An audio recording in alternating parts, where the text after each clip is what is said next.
What's your plan? I've always wanted to blow something up.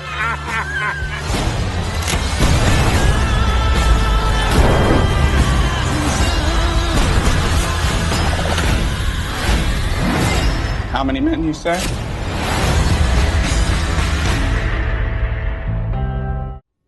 What's up, everybody, and welcome to ReelTime for the real everyday movie fan. I'm Ryan Murphy. And I'm Josh Williams. And today we're giving you a real-time review of The Magnificent Seven. That's right. Magnificent Seven is directed by Anton Fuqua and it stars Denzel Washington, Chris Pratt, Ethan Hawke, Vincent D'Onofrio, Byung-Hun Lee. Hey, I said it. I got it. Martin Senshmere, I can't pronounce his last name, but Haley Bennett, and then finally Peter Sarsgaard. Now this has been kind of built up. It's been kind of anticipated for a while. I wouldn't say it's the last big blockbuster of the summer because summer's pretty much over, but you know, last one until we start getting in the Oscar seasons and whatnot. Mm-hmm. What was your score? What'd you think? I'd say my score is probably a solid 9 out of 10. 9? Wow. Okay. I really liked this movie. Yeah, I liked it too. I thought it was pretty darn good. It was it's just a really solid movie. And Magnificent Seven, of course, is we should probably give it a little background. Magnificent Seven, if you don't know, is a remake of a very famous 1960 film. Of course, what fewer people know is that is a remake. Also, it's an English language remake of a Japanese film by Akira Kurosawa, who, if you ever go to film school, it's like, Akira Kurosawa. And that one's Seven Samurai. Seven Samurai was, and then they made that from a samurai film to a western in 1960. And then, and this is the remake of that. Now, the story itself is a very classic story, and it was used as the basis for A Bug's Life, the Pixar film A Bug's Life. It's a very timeless story. It can be told almost in any movie. So you can almost kind of A Bug's Life as the actual other remake. It's been, I mean, the story has kind of been adapted into like episodes of TV series. I know like Star Trek Enterprise had an episode that was essentially the Magnificent Seven, and just any other kinds of stories just have similar themes. You know, about stories about a small western town. That's besieged by some people a rich man whose people like to plunder it and use their resources and kill the people, and they can't do anything about it. So someone goes out and finds a group of 7 badasses, pretty much, and they come and they are there to defend the town from evil. And I think that if you must remake this film today, I wouldn't have remade this film without Denzel Washington. No, that's kind of the highlight, and it also helps that you have Chris Pratt as his sidekick. I mean, it's kind of a winning duo just with those two alone, and that's kind of the main selling point of the film. I mean, this film has so many tremendous. I'm just going to delve right into my positives. If that's okay. Let's go right into it. This film has so many tremendous, like, you know, those badass moments. You know, where they confront the bad guy, and there's some sort of sarcastic, sardonic remark made by the hero. You know, and it's like. And you're just feeling that energy, like he's so they're about to kick their ass in about 2 seconds. And it's just like these guys are gonna save the town, and you know, it's so nice to see when the climax comes and there's all this like, you know, emotion, there's people running and there's all this sort of like stuff going on. The film is trying to get you to feel this stuff, and we've seen so many bad films this year, and we've seen so many films that try to do this sort of stuff and fail, and the filmmakers are really trying to get this out of you, and you're just thinking, dude, this is a piece of crap. And it's really refreshing to watch a film try to do this and succeed, and you're with them, and yes, you guys are doing a great job with this. Keep on. I like what I'm seeing. It's got a great cast. Peter Sarsgaard as the villain is awesome. He was amazing. And the rest of the cast too is awesome too. So I give it a solid 9 out of 10. I think it's just an awesome movie.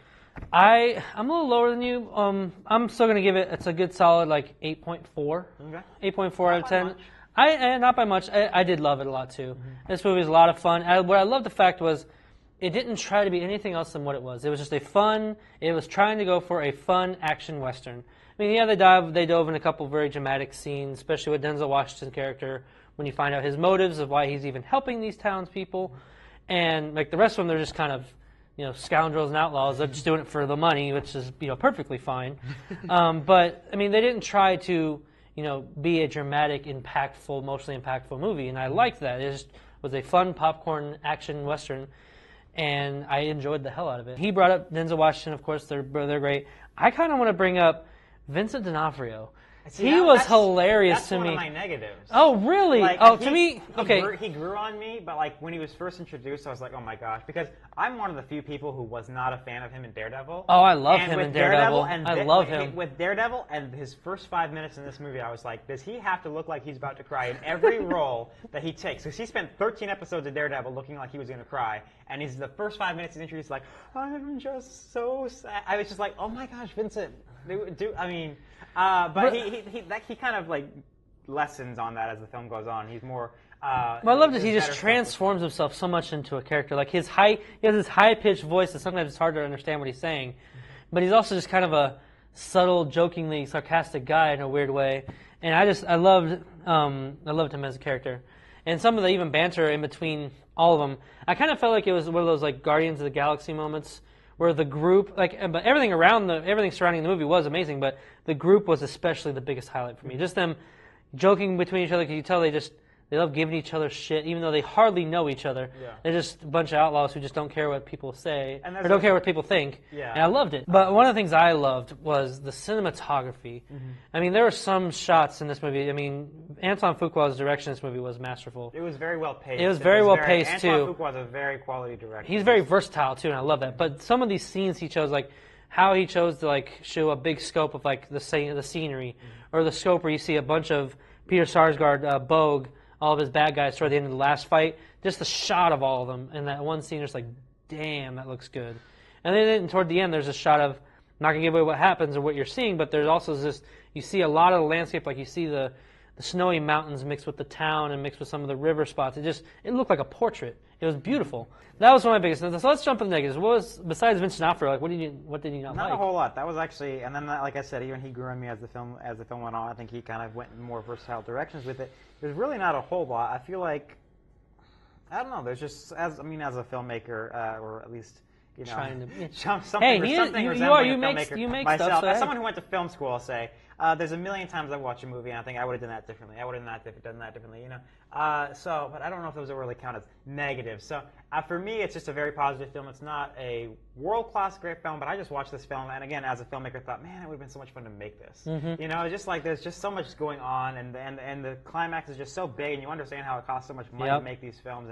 And with no CGI, I think there's a little bit CGI when there's an explosion at one point, but like other than that, it was all kind of practical effects. And I like that people, too. Yeah, with guns in the Old West, and and that's kind of refreshing. And it's just so I know I'm supposed to be describing negatives here, but there's not much there. There's not much there. It's a pretty solid film. So. And I only really have one. I think there was only a couple times, kind of in the second act, leading into the final fight. Mm-hmm.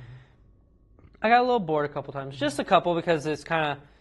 Like in my head, I was like, maybe you could have taken this scene or maybe shortened it a little because I got a little bored. But that's personally me. Some people might not care. Some people might not get bored. But I did a couple times. And that was actually really my only negative. I'm the same as you. This movie was a lot of fun. The action was great. The shooting was, the sound effects were magnificent as far as the shooting, walking on the wood, everything. So for me, I don't know what you're going to say, but I highly recommend everybody go out and check out this film. Definitely this weekend. Check it out. It is a great, fun Western action thrill ride that you will just have fun watching. I can't help but think maybe, this is pretty good, but I'm arguing with myself over whether it becomes my #1 film so far this year. 10 Cloverfield Lane is still pretty darn good. We still got a lot to go, but anyway, it is a fun film. I highly recommend it, and go see it. You'll have a good time at the Magnificent Seven, and see the original if you can. I have not seen it yet, and I was actually planning on watching it before this, but didn't work out that way. But I'm planning now to maybe binge watch all the different versions, including A Bug's Life. So just watch them all. It's a timeless story. So highly recommend it for me. All right, folks. That'll do this for today. Thank you very much for watching. What did you think of Magnificent Seven? And are you excited to watch Magnificent Seven? Jump in the comments in the section below and tell us whether you're excited or not, and whether you think Denzel is actually a great action star in this movie. Also, if you like what you watch, then please click like, share, and subscribe to our YouTube channel so you can see more of our various content in the future. I'm Josh Williams. And I'm Ryan Murphy. And thanks for keeping it real. With ReelTime.